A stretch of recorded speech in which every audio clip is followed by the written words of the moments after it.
आपल्याला काय सिद्ध करायचं एवढे मोठे मोठे पुतळे उभा करून, हे माझ्यासारख्या अभ्यासकाला तर काही समजत नाही. इतकं खराब शिल्प शिवाजी महाराजांचं कधीच या 100 वर्षामध्ये 125 वर्षामध्ये तयार झालेलं नव्हतं. असा हा पुतळा जो आता कोसळलेला आहे, ही पहिली घटना आहे. किल्ल्यांचा विकास नसतो करायचा, किल्ल्यांचं संवर्धन करायचं असतं, जतन करायचं असतं. प्रत्येक जण नुसता शिवाजी महाराजांचा वापर आपल्या पक्षाच्या विचारधारेला कसा पोषक होईल अशा पद्धतीनं करा लागलेल्या आहे.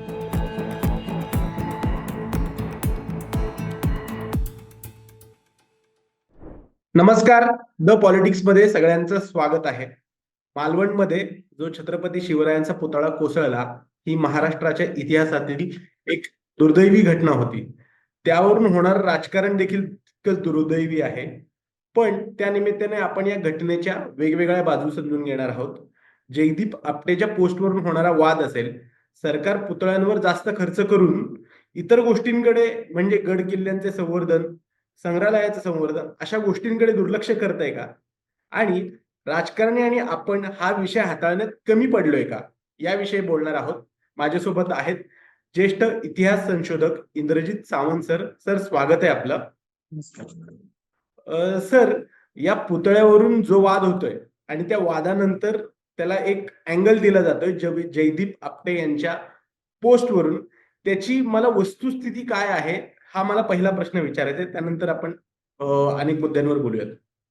मी सुद्धा ती पोस्ट बघितलेली आहे. आणि ती पोस्ट, ते चित्र शिवाजी महाराजांचं क्ले मॉडेल आहे, म्हणजे शिवाजी महाराजांच्या चेहऱ्याचं ते क्ले मॉडेल आहे. आणि त्याच्यामध्ये त्यानं शिवाजी महाराजांच्या कपाळावर एक खून दाखवलेली आहे. आणि नंतर ते जे काही कम्युनिकेशन सहस्त्रबुद्धे नावाचे कोणतं आहेत त्या व्यक्तींचा आणि त्याचं त्याच्यामध्ये आहे.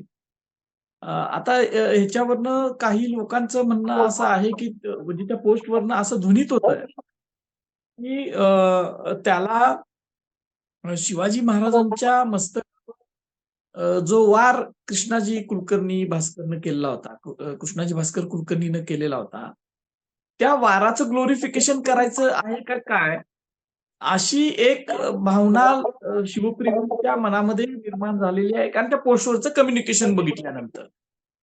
आता ह्याच्यामध्ये इतिहासातल्या 2-3 गोष्टी आहेत, की पहिली गोष्ट, कृष्णाजी भास्कर शिवाजी महाराजांच्या वर वार केलेला का? शिवाजी महाराजांच्या अंगावर त्यांना मारण्यासाठी धावून आलेला होता का? हा प्रश्न आहे. आणि हा पहिला प्रश्न आहे. त्याच्यामध्ये कृष्णाजी कुलकर्णी हा अफजल खानाचा वकील म्हणून आलेला होता. आणि त्यानं ज्या वेळेला शिवाजी महाराजांनी अफजल खानाचा पुतळा काढला, त्यानंतर तो अफजल खान लहू लहू दगा दगा म्हणत ओरडत त्या जी काय मजालस केलेली होती तयार, किंवा जो शामियाना घातला होता त्याच्या बाहेर तो गेला. आणि तेवढ्यात अफजल खानाचा जो वकील होता कृष्णाजी, त्या कृष्णाजीनं शिवाजी महाराजांच्यावर अफजल खानाच्याच तलवारीनं वार करायचा प्रयत्न केला. एखादा वार शिवाजी महाराजांच्यावर झाला सुद्धा असावा, कारण 91 कलमी बकरीत तसा आपल्याला एक उल्लेख मिळतो की अफजल खानाच्या वेळच्या लढाईत जखमी झालेल्या शिवाजी महाराजांच्या मस्तकावर वार लागलेला असा तो उल्लेख आहे. म्हणजे तिथं खोप पडलेली असा उल्लेख आहे. तर तो वार कृष्णाजीनं केला. मग शिवाजी महाराजांनी अडवलं आणि नंतर कृष्णाजीचं मस्तकाचे शीर वार टाकून तोपर्यंत शिवाजी महाराजांनी स्वतःच्या हातात पट्टा आणि तलवार वगैरे ही शस्त्र धारण केली होती, कारण शिवाजी महाराजांचे जे जीवा महाले आणि संभाजी कावजी ही जे काही 2 अंगरक्षक होते ते जवळच होते. त्यांनी ती शस्त्र महाराजांना दिलेली होती, हुद्द्याची शस्त्र, त्यांना हुद्देदारच म्हणतात. महाराजांची शस्त्र सांभाळणारे जे काय व्यक्ती असायचे त्यांना हुद्देदार म्हणायचे. त्या हुद्देदारांनी महाराजांची शस्त्र महाराजांच्याकडे दिली होती आणि त्यांनी ती हातात चढवलेली होती. आणि परमानंदाच्या शिवभारतामध्ये 2 गोष्टी महत्वाच्या आलेल्या आहेत. परमानंदाचं शिवभारत जे आपण म्हणतो, ते शिवपुराण असेल, शिवभारत असेल, त्याला सूर्यवंशम वगैरे अशी वेगवेगळी नावं दिलेली आहेत लोकांनी. तर ते मराठ्यांच्या इतिहासाचं, शिवाजी महाराजांच्या चरित्र संशोधनाचं किंवा चरित्राचं एक महत्वाचं साधन मानलं जातं. आणि त्या साधनाबद्दल कुठल्याही संशोधकांच्या मनामध्ये आजपर्यंत काही दुमत तयार झालेलं नाही. त्याच्या मांडणीविषयी मतमतांतर असतातच, पण ते अस्सल साधन आहे याच्याविषयी कुणाचंही दुमत नाही, कारण ते शिवाजी महाराजांच्या आज्ञेनं लिहिलं गेलेलं होतं. कारण परमानंद हा शिवाजी महाराजांच्या आश्रयाखालील एक संत कवी असा होता.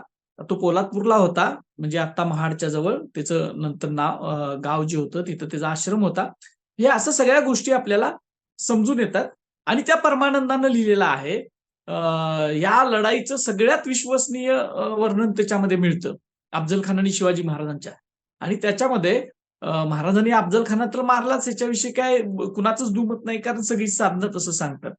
पण महाराजांनी कृष्णाजीला मारलं का नाही ह्याच्या विषयावर काही लोकांनी मध्यंतरीच्या काळामध्ये किंवा पहिल्यांदा इतिहासाची मांडणी करताना 100-125 वर्षापूर्वीपर्यंत किंवा काही लोक अजूनही त्यांना असं वाटतं की कृष्णाजी हा भूदेव होता, कृष्णाजी हा ब्रह्मवृंद होता आणि शिवाजी महाराजांसारखा राजा हा त्याला कसा मारेल, असे एक प्रश्न लोकांच्या मनामध्ये निर्माण होतात. पण इतिहासाची जी साधनं सांगतात ती असं आहेत की कृष्णाजी भास्कर कुलकर्णी, काही लोक आता त्याचं आडनाव कुलकर्णी होतं का नव्हतं असं सुद्धा म्हणतात, पण त्याचे वारस स्वतःला कुलकर्णी लावत होते, त्यामुळे त्याचा आडनाव कुलकर्णीच होतं, याच्याविषयी काही दुमत असायचं कारण नाही.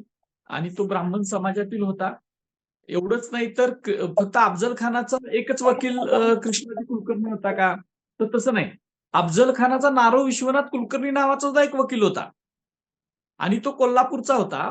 कोल्हापूरचे कुलकर्णी पद त्याच्याकडे होतं, कोल्हापूरच्या जवळच्या एका गावाचं. त्याची सगळी साधनं गहखऱ्यांनी छापलेली आहेत. त्याचे उल्लेख छापलेले आहेत. त्यामुळं अफजल खानाचा वकील एक कुलकर्णी होता ह्याच्याविषयी काही दुमत नाही. ही पहिली गोष्ट. दुसरं तो कुलकर्णी आहे किंवा तो ब्राह्मण आहे म्हणूनच अफजल खानानं त्याला निविष्ट केलेलं होतं, असं शिवभारत सांगताय की तो ब्राह्मण असल्यामुळे शिवाजी त्याच्यावर संशय घेणार नाही आणि तो वकील सुद्धा होता आणि ब्राह्मण सुद्धा होता आणि त्याला मारणार नाही, असं एक धारणा अफजल खानाची होती.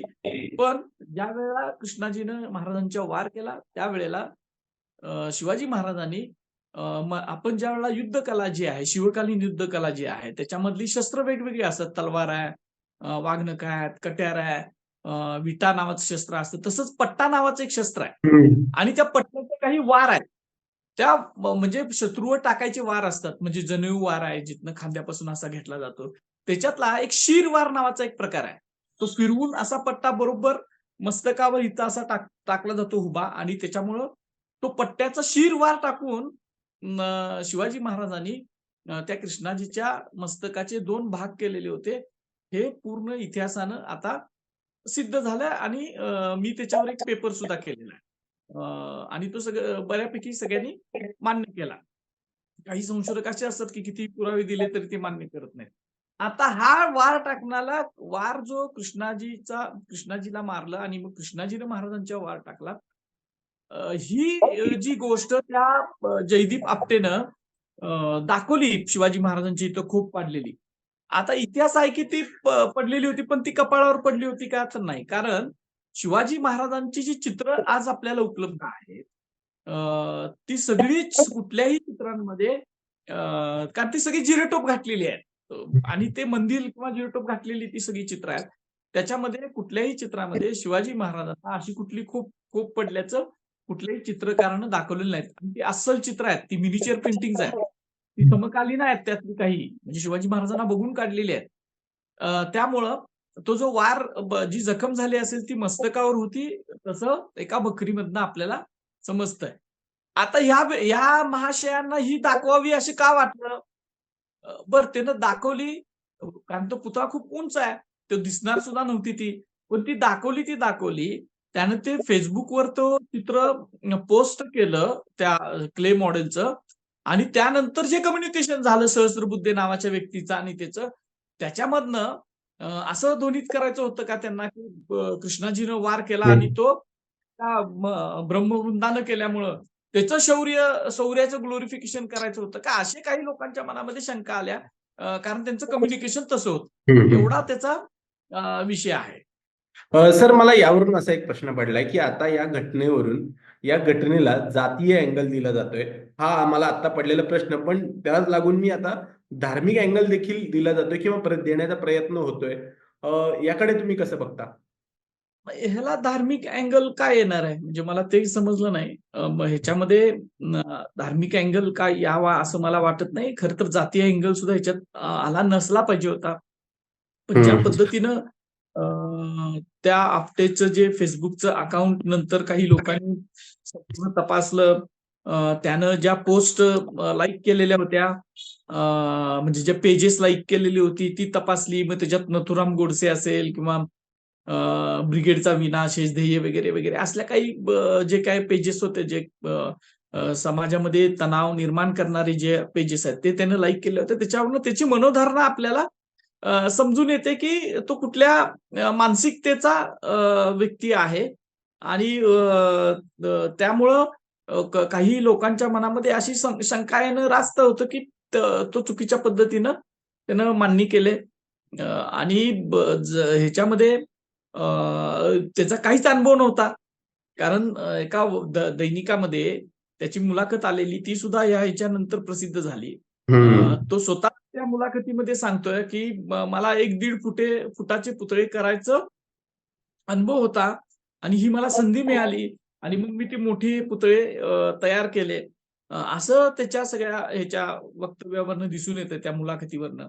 आणि त्यामुळं महाराष्ट्रामध्ये आपल्याला माहित आहे की एक असा विशिष्ट वर्ग आहे की जो शिवाजी महाराजांना फक्त एका विशिष्ट धर्माच्या, एका विशिष्ट जातीचा तारणहार होते, ते प्रतिपालक होते, असं म्हणणारा वर्ग आहे. आणि त्याच्या विरुद्ध शिवाजी महाराज हे बहुजन म्हणजे सगळ्याच समाजाचे, बहुजन समाज जो आहे त्याचे प्रतिपालक होते, असं मानणारा वर्ग आहे. कुलवाडी भूषण असं मानणारा वर्ग आहे. आणि ह्या विचारधारा महाराष्ट्रामध्ये ह्या विचारधारांची लढाई ही खूप जुनी आहे.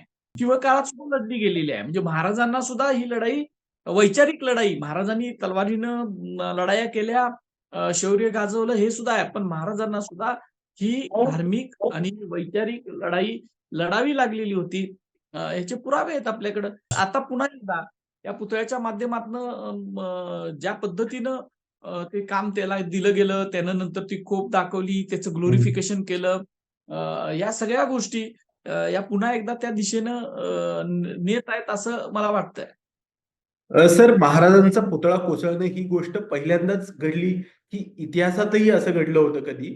आणि त्यावेळी काय रिएक्शन होती लोकांची, जनतेची? नाही, महाराजांचे एवढे मोठे पुतळेच मुळात आपल्याकडं तयार केले गेलेले नव्हते. आपल्याकडं शिवाजी महाराजांचे खूप सौष्ठवपूर्ण पुतळे, हे 100 वर्षाचा त्याला इतिहास आहे चांगले पुतळे तयार करण्याचा महाराष्ट्राला. महाराष्ट्राच्या बाहेर खूप चांगले पुतळे आपल्याकडे तयार केले गेले होते. असा हा पुतळा जो आता कोसळलेला आहे, ही पहिली घटना आहे. हम्म. पण शिवाजी महाराजांच्या एक घटना मला आता आठवते की शिवाजी महाराजांच्या मेघडंबरीमध्ये आम्ही शिवराज्याभिषेक समितीच्या मार्फत 2009 मध्ये एक ब्रासचा पुतळा त्या ठिकाणी बसवलेला होता. आणि त्या आता 8 वर्ष होत आली त्याला, की शिवाजी महाराजांच्या हातामध्ये जी तलवार त्या पुतळ्याच्या दिली होती, ती अर्धी तोडण्यात आलेली होती. रायगडवरचं सांगतो, म्हणजे ती इतर ग्रामीण भागात किंवा इतर ठिकाणी पुतळे असतात त्याच्याबद्दलचं नाही. जिथं शिवाजी महाराजांचा राज्याभिषेक झाला असं महत्वाच्या ठिकाणची ती तलवार तोडण्यात आलेली होती. नंतर परत ती जोडली गेली. पण त्याचे आरोपी काय अजूनपर्यंत सापडले नाहीत. ती कुणी केलं, काय केलं याचा शोधच घेतला जात नाही. म्हणजे हे गांभीर्यानं त्याच वेळेला घ्यायला पाहिजे होतं. ते झालं नाही. आता हा भाग वेगळा. पण अशा पद्धतीनं संपूर्ण पुतळाच खाली पडून कोसळतोय आणि त्याचे भाग होतात, म्हणजे तुकडे-तुकडे झालेत. ते एकसारखं नसल्यामुळं त्याचे पूर्ण तुकडे झालेत. असं घटना मला वाटत नाही की शिवाजी महाराजांच्या बाबतीत तरी कधी कुठं झालेली आहे. सर, तुम्ही वारंवार असं म्हणते की हे शिल्प चुकीचं होतं आणि सौष्ठवपूर्ण नव्हतं. म्हणजे नेमकं काय? जे शिवाजी महाराज आहेत, आता आपल्याला माहित आहे शिवाजी महाराज कसे दिसत होते, शिवाजी महाराजांची वस्त्र कशी होती, शिवाजी महाराजांची जिरटोप कसा होता, शिवाजी महाराजांची दाढी, मिशा, कल्ले, त्यांची चेहऱ्याची ठेवण कशी होती, शिवाजी महाराजांची शस्त्र कशी होती, ते कसली तलवार वापरत होते, ते कट्यार कशी वापरत होते, या सगळ्याचे आपल्याकडं संदर्भ साधनं उपलब्ध आहेत. आणि या संदर्भ साधनांमधून आपल्याला शिवाजी महाराजांचं रूप कसं होतं हे आपल्याला समजतंय. आता हा जो पुतळा उभारला गेला याच्यामध्ये शिल्पशास्त्रामध्ये खर तर सगळ्यांनी ह्याची अॅनाटॉमी नावाचा एक प्रकार असतो की शरीराची ठेवण कशी असते, कानाचे आणि डोळ्यामधलं अंतर कसं असतं, मानेची उंची आणि ह्याचं किती असतं, कपाळ किती उंचीचं असतं, हात आणि प्रोपोर्शन, हे सगळं प्रोपोर्शन म्हणतात त्याला, इंग्रजीमधला तो शब्द आहे. हा त्या पुतळ्यामध्ये सांभाळला गेलेला नव्हता. दुसरी गोष्ट, त्याच्यामध्ये कधीच शिवाजी महाराजांची वस्त्र कशा पद्धतीची होती, जशी तुमान कशी होती, शिवाजी महाराजांचं जे वरचं बाराबंदी ते कशा पद्धतीनं घालायचे, शिवाजी महाराजांच्या महाराज होते ना ते, शिवाजी महाराज आहेत ते, नंतर चक्रकर्ती झालेले आहेत, छत्रपती झालेले आहेत, त्यांच्या प्रत्येक गोष्टीचा सिग्निफिकन्स आहे. ते गळ्यात काय घालत होते, तलवार कशी होती, त्यांच्या जिरेटोपामध्ये तुरा मोत्याचा आणि पातूंचा कसा असायचा, ती जी पिसा असायची जिरेटोपाच्या मागे ती कसल्या पद्धतीची होती, हे सगळ्या गोष्टीचा अभ्यास झालेला आहे आता. आणि तसे पुतळे सुद्धा तयार केले गेलेले आहेत, 100 वर्षापूर्वी केले गेलेत. पण हा पुतळा तयार करताना या कुठल्याही गोष्टी बघितल्या गेल्या नाहीत. साधं त्याचं कौतुकच बघितलं नाही तर बाकीचा पुढचा अभ्यासच आपण सोडून द्या. ज्या पद्धतीनं ती अॅनाटॉमी असायला पाहिजे, एखादा व्यक्ती माणूस उभारतोय तसं ते चित्र तर दिसायला पाहिजे. शिवाजी महाराजांचं एखादा माणूस उभारताना कसा उभारणार, तलवार हातातनं काढून घेऊन? बरं, ती तलवार तलवारीसारखी दिसते का? तुम्ही बघितलं असतं तर लक्षात आलं असतं की ती तलवार तलवारीसारखी नव्हतीच. ते उगाचच आपल्या हातात काहीतरी दिलंय महाराजांच्या अशा पद्धतीचं होतं. असं इतकं खराब शिल्प शिवाजी महाराजांचं कधीच या 100 वर्षामध्ये, 125 वर्षामध्ये तयार झालेलं नव्हतं. अशा पद्धतीचं ते शिल्प होतं असं माझं म्हणणं आहे. आणि कोणी ते बघितल्यानंतर सांगत होते लोकं. त्यावेळेला मी जसा आवाज उठवलेला होता तसा स्थानिक लोकांनी बघितल्या सांगितलेलं होतं. त्याचं लहान मॉडेल सुद्धा पहिल्यांदा आणलं, त्याच वेळेला फोटो मला पाठवले आणि मला फोन करून सांगितलेलं होतं की अरे बघा, हे काय पद्धतीनं बसवा लागलेत, हे काही शिवाजी महाराज वाटत नाहीयेत. पण ज्या पद्धतीनं दाबून सगळं ते न्यायचं चाललंय, सगळा देश दाबून पुढे न्यायचं चाललंय, तसंच हे एक शिवाजी महाराजांचं अत्यंत महत्वाच्या ठिकाणी असं एक शिल्प त्यांनी बसवायचं तिथं ठरवलेलं होतं आणि ते बसवलं. सर, मला थोडासा एक वेगळा प्रश्न विचारायचा आहे, पण तुम्ही त्यावर इतिहासकार म्हणून, इतिहास संशोधक म्हणून उत्तर देऊ शकता. मुळात इतक्या पुतळ्यांवर खर्च करण्याची गरज आहे का? त्यापेक्षा हे पैसे त्या पुतळ्यांचं, गडकिल्ल्यांचं आणि संग्रहालयांचं संवर्धन करण्याकडे लक्ष दिलं तर, म्हणजे त्याकडे लक्ष दिलं तर जास्त अधिक संयुक्तिक नाही का ठरणार? मागणी तर खूप जे खरे म्हणजे खरे म्हणण्यापेक्षा जे गड किल्ल्यांवर जातात, जे हा वारसा जपायचा प्रयत्न करतात, जे सुजाण आहेत, जे वाचन करतात, ज्यांना थोडाफार वाचून शिवाजी महाराजांचा इतिहास माहित आहे, जे फिरतात सगळ्या जगभर, अशा सगळ्यांची हीच मागणी आहे की शिवाजी महाराजांचे इतके मोठे मोठे टोलजंग पुतळे तयार करण्यापेक्षा तुम्ही शिवाजी महाराजांचे जे जिवंत स्मारक कुठले आहेत शिवाजी महाराजांची आज, तर जिथं जिथं शिवस्पर्श झाला, जिथं जिथं शिवाजी महाराजांच्या लढाया झाल्या, जिथं शिवाजी महाराज राहिले, जिथं शिवाजी महाराजांनी पराक्रम केले, जिथं शिवाजी महाराजांनी लोकांसाठी कामं केली, ही सगळी जिवंत स्मारक आहेत ना. रायगड, राजगड पासून, सिंहगड पासून कितीतरी आहेत. म्हणजे इथून सुरुवात होते त्या अहिवंतापासून ते थेट जिंजीपर्यंत खाली दक्षिणेत इतकी गड किल्ले आहेत. त्या सगळ्याचं जतन संवर्धन ज्या पद्धतीनं व्हायला पाहिजे त्या पद्धतीनं होत नाही.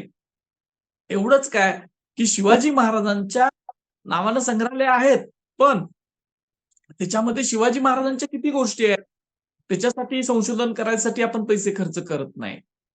शिवाजी महाराजांच्या जे किल्ले आहेत त्या किल्ल्यांचं संवर्धन करायसाठी करत नाही. शिवाजी महाराजांच्या इतिहासाचं संशोधन खूप मोठ्या प्रमाणात व्हावं, त्यांची कागदपत्र सगळी एकत्रित यावीत, ती डिजिटलाइज व्हावीत, जगभराच्या लायब्ररीमधनं शिवाजी महाराजांच्या विषयी लिहिलेलं सगळं संदर्भ साधनं, ती समकालीन असतील, नंतरची असतील, ही एकत्र आणून लोकांपर्यंत ती द्यावीत. असं करायच्या ऐवजी आपण या महामानवांचे खूप मोठे मोठे पुतळे उभा करत आहोत. त्याच्यासाठी अक्षरशः हजारो कोटी रुपये आपण खर्च करत आहोत. त्याच्यातून खूप चांगल्या, आता शिवाजी महाराजांचं खरं स्मारक काय असेल तर माझ्या दृष्टीनं शिवाजी महाराजांच्या नावानं जे विद्यापीठ स्थापन झालं कोल्हापुरात, शिवाजी महाराजांचं खरं स्मारक आहे. आज त्याच्यामध्ये हजारो लाखो विद्यार्थी शिकून आज ते कर्तृत्व गाजवतात, भारताचं नाव मोठं करतात. हे शिवाजी महाराजांची अशी स्मारकं करायची, नुसते पुतळारूपी स्मारकं करण्यापेक्षा, आणि करायचीच असतील, करावेत, पुतळे करू नयेत असं माझं पहिल्यापासून मत नाही. आम्ही रायगडवर स्वतःच पुतळा बसवलाय मेघडंबरीमध्ये. पण ते सौष्ठवपूर्ण असावेत, 1 नंबर. 2 नंबर, त्याचं प्रमाण असावं, की तुम्ही एकदमच 100 फुटी करतो, 50 फुटी करतो, असं जे काय आता स्पर्धा लागले, त्याच्यामुळं खूप काही ते चांगलं शिल्प होत नाही. तुम्ही बघा, कारण आपल्याकडं त्या पद्धतीची कास्टिंगची टेक्नॉलॉजी अजून आलेली नाही. आपण प्राथमिक अवस्थेत आहोत आणि शिल्प एवढी मोठी बनवणं हे मुळातच शिल्पकलेमध्ये बसत नाही असं माझं मत आहे. आता एक साधं ताजं उदाहरण तुम्हाला सांगतो. पिंपरी चिंचवडमध्ये आत्ताच मी एक पोस्ट बघितली. पिंपरी चिंचवडमध्ये छत्रपती शंभूराजांचा पुतळा मोठा उभा करायला लागलेत. तर त्याला आत्ताच बसवायच्या अगोदरच त्याच्या कास्टिंगला तडे वगैरे गेलेत. असं एक पोस्ट आता मी बघितली. असं तर आपल्याला काय सिद्ध करायचं एवढे मोठे-मोठे पुतळे उभा करून, हे माझ्यासारख्या अभ्यासकाला तर काही समजत नाही. आणि एका बाजूला मी काय म्हणतो, की हे सगळं पूर्ण झालंय. म्हणजे शिवाजी महाराजांचं रायगड हा पूर्णपणे, सक्षमपणे आपण पुनर्जीवित केलाय. त्याला पूर्ण संवर्धन केलंय. रायगडचं केलंय, राजगडचं केलंय, सिंहगडचं केलंय, पन्हागडचं केलंय, विशाळगडचं केलंय. हे सगळं चांगल्या पद्धतीनं आपण जसंच्या तसं जतन करून ठेवलं आणि मग तुम्हाला आता काहीच नाही, मग पुतळे करायकडे आपण गेला असतो तर काय वाईट वाटलं नसतं. पण हे सगळं ध्वस्त होत आहे. त्याच्याकडे आपण दुर्लक्ष करतोय आणि दुसऱ्या बाजूला एवढे मोठे-मोठे पुतळा उभा करतोय. हे माझ्यासारख्या अभ्यासकाला तरी पटण्यासारखं नाहीये. सर, पण हे जतन संवर्धन या गोष्टींकडे राजकारण्यांचं आणि सगळ्यांचं संबंधित लोकांचं दुर्लक्ष का होतं? काय वाटतं? मुळात आपल्या राजकारण्यांना इतिहासाचं किती आकलन आहे याच्याविषयी माझ्या मनात शंका आहे. कारण असा कुठलाही आत्तापर्यंत राजकारणी झालेला नाहीये. ते लोकानुनय करायला जाणारे आपले राजकारणी आहेत. ते लोकांना दिशा देणारी राजकारणी आहेत का आता उपलब्ध? अगोदर होते.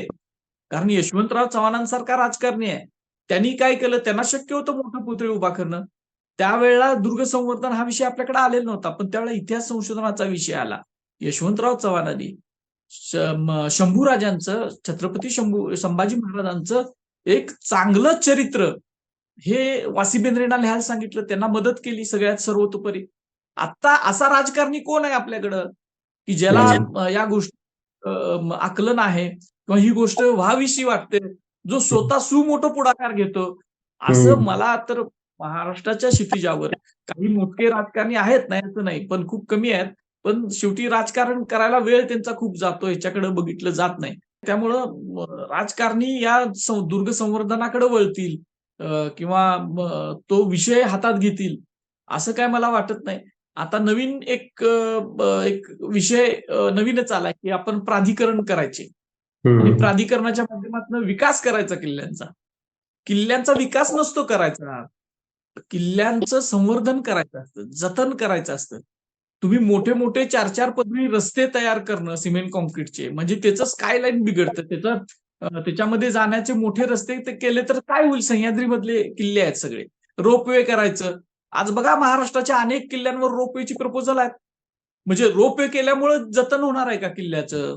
एक पहिल्यांदा तुम्ही पर्यटन स्थळ म्हणूनच नुसतं बघून किल्ल्यांकडे चालणार नाही. ते दुर्गम किल्ले होते. आणि त्या पद्धतीनं त्याचं जर तुम्हाला लोकांना सोयीच द्यायच्या असतील तर त्या तशा पद्धतीनं दिल्या पाहिजेत. पण किल्ल्याकडे एक विकास करायचा या पद्धतीनं जे बघितलं जातं ते ह्या सगळ्या राजकारण्यांच्याकडे ती जी दृष्टी आहे जतन आणि संवर्धनाची ती अजिबात नाही आहे. नुसतं प्राधिकरण स्थापन करायचं, त्याला भरपूर पैसे द्यायचे, मग ते पैसे कुठं खर्च करायचे याचे कारण काही प्राधिकरणांचं मी स्वतः कारभार बघतोय मी कशा पद्धतीनं चाललाय, की जतन संवर्धन व्हायच्या ऐवजी मोठे-मोठे रस्ते करून उलट त्या किल्ल्यांचं विद्रुपीकरण झालंय.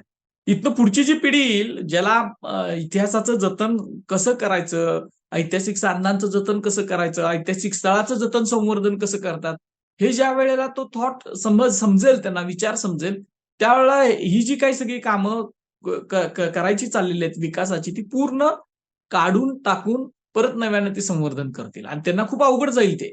त्यामुळं हा विषयच आपल्या राजकारण्यांच्याकडे नाही आहे आणि या विषयावर काम करणाऱ्या अनेक संस्था महाराष्ट्रात आहेत. आज तुम्ही बघितला तर सगळीकडे बेळगाव पासून ते नाशिकच्या पट्ट्यापर्यंत सगळीकडे स्वतः जे तरुण आहेत ते दुर्ग संवर्धनासाठी, दुर्ग स्वच्छतेसाठी काम करायला गेलेले आहेत. पण त्यांना सुद्धा एक आर्किओलॉजी काय असते, संवर्धन काय असतं, याच्यातल्या काही संस्थांना माहित आहे, ते खूप चांगल्या पद्धतीने काम करतात. पण शासनामध्ये हा काय दृष्टिकोन आहे, शासनाच्या अधिकाऱ्यांना माहित आहे, असं काय मला वाटत नाही. ते मुंबईमध्ये बसतात किंवा आपल्या कार्यालयात बसतात आणि याच्याविषयीचे आदेश काढत असतात, टेंडर काढत असतात. तिथं परिस्थिती जागेवर काय होतं याच्या विषयावर कुणालाही काहीही माहिती नाही, असं माझं अगदी स्पष्ट मत आहे. सर, आणखी एक थोडासा वेगळा प्रश्न. महाराष्ट्रात महाराष्ट्राच्या आराध्य दैवताचा पुतळा कोसळला, पण तेव्हा माध्यमांमध्ये असं दिसलं की त्याच्यानंतरचा एक दिवस काहीच रिएक्शन नव्हत्या, कोणाच्याच रिएक्शन नव्हत्या. थोडासा थंड वाटत होता. पण याच्या आधी अशा बऱ्याचदा गोष्टी झाल्यात की शिवाजी महाराजांवरून वाद उद्भवलाय आणि महाराष्ट्र लगेच सेन्सिटिव्ह झालाय. तर या घटनेबाबत तितकंसं सेन्सिटिव्ह वाटलं नाही वातावरण त्याच्या दुसऱ्या दिवशी तरी. त्याचं कारण काय वाटतं तुम्हाला? आता हे माध्यमांनी स्वतःचा मेन स्ट्रीम माध्यम जे आहेत ना, त्याच्यामध्ये हा विषय उचलला गेलेला नव्हता. तो खूप जरासा वेळानं उचलला गेला पण जरा वेळानं उचलला गेला. पण ज्या पद्धतीनं हा पुतळा पडतोय आणि ज्या पद्धतीने त्याच्यानंतर जे राजकारण्यांची पावलं पडली गेली सगळी, जी वक्तव्य आली, जो तिथं जे काय राजकोटवरच अक्षरशः रणकंदन झाल्यासारखी परिस्थिती निर्माण झालेली होती. हे बघितल्यानंतर असं वाटतं की महाराष्ट्राचा स्वाभिमान जो आहे तो थोडासा कुठंतरी कमी झालाय का? महाराष्ट्र हा गरजा महाराष्ट्र, उठवा महाराष्ट्र म्हणला जाणारा महाराष्ट्र हाच आहे का? कारण महाराष्ट्रात या वेगवेगळ्या विचारधारेमध्ये लोकांना तरुण जे आहेत की जे स्पिरिटेड तरुण आहेत ते वेगळ्या विचारधारेमध्ये अडकलेले आहेत का? अशी एक परिस्थिती महाराष्ट्राची आहे. मग काही लोक आवाज उठवतात की हे चुकीचं झालंय आणि मग त्याच्यावर मग परत एवढी मोठी घटना जर दुसऱ्या बाबतीत घडली असती किंवा एक राजकीय विधान होईल असं काही लोकांना वाटेल, पण दुसरा कोण तर पक्ष असता या सत्तेवर इथं तर काय झालं असतं? तर ज्या पद्धतीनं ते आंदोलन घेऊन केलं असतं तशा पद्धतीनं महाराष्ट्रात झालं नाही.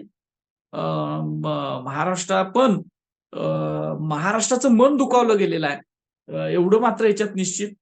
पण ताकदीनं महाराष्ट्र ह्याच्यावर तुम्ही बघा 2004 ला सुद्धा ज्या वेळेला त्या घाणेरडं जेम्स लेननं लिहिलेलं होतं, त्याच्यानंतर महाराष्ट्राचं प्रबोधन करावं लागलं. आणि मग महाराष्ट्र उसळला. मग महाराष्ट्राचं वैचारिक मंथन झालं की अरे हे चुकीचं, त्याची समर्थन करणारी लोक होती. तसं आता पुतळ्याच्या बाबतीत वेगवेगळे विषय समोर आणून असं करू नका, तसं करू नका म्हणणारी लोक आहेत. तसंच त्यावेळेला सुद्धा झालेलं होतं. तसं आता सुद्धा झालंय. पण माझं स्वतःचं मत आहे की महाराष्ट्रातलं समाजमन जे आहे ते शिवाजी महाराजांना सर्वोच्च मानतंय. म्हणजे किती सर्वोच्च मानतंय? तर प्रबोधनकार ठाकरेंनी सांगून ठेवलंय की 33 कोटी देवाच्या पलटणीला रिटायर करायला लावेल एवढी जादू शिवाजी महाराजांच्या नावात आहे. आणि ती कमी करायचं, त्याच्यावर वारंवार वाद निर्माण करायचे, त्याच्याबद्दल वेगळ्या शिवाजी महाराजांची प्रतिमा निर्माण करायची, अशी जी काय भूमिका काही लोकांची आहे, त्याच्यातून निश्चितच शिवाजी महाराज परत सुटका करून घेतील आणि शिवाजी महाराजांचं जे स्थान लोकांच्या मनामध्ये आहे ते अबाधितच राहील. एवढं मला या निमित्तानं सांगायचं आहे तुम्हाला. सर, शेवटचा प्रश्न. या घटनेवरून आणि या घटनेव्यतिरिक्त इतर अनेक घटना, इतिहासाचा वापर त्यांच्या राजकारणासाठी करतायत का? तो तर सगळ्या जगामध्ये होतोय. वंश निर्माण जे झाले ना वेगवेगळे, तो इतिहासच आहे तो मानवाचा. त्याच्यात अनेक हा वापर होणारच आहे. ह्याच्यामध्ये एकमत जे व्हायला पाहिजे राजकारण्यांचं या सगळ्या गोष्टी ते होत नाहीये.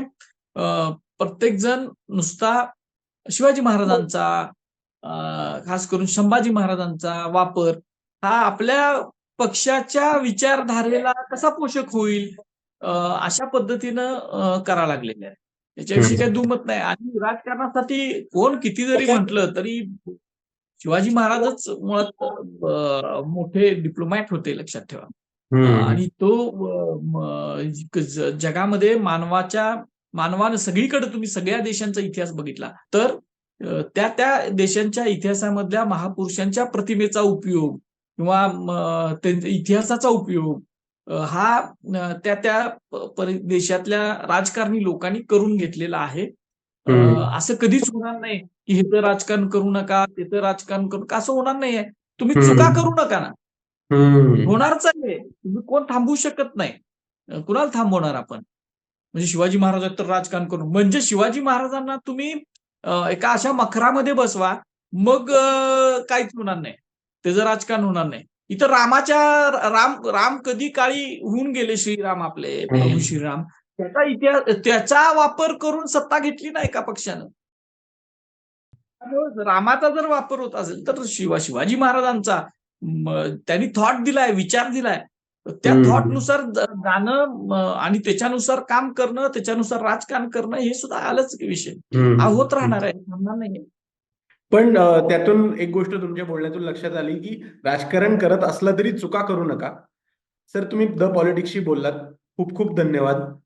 या घटनेवरून, म्हणजे दुर्दैवी घटना होती, पण या घटनेवरून आपण बोध काय घ्यायला पाहिजे, धडा काय घेतला पाहिजे, हे तुमच्या विश्लेषणातून समजलं. खूप खूप धन्यवाद. आपण पुन्हा भेटू. तुर्तास इथेच थांबू. आभार आपले.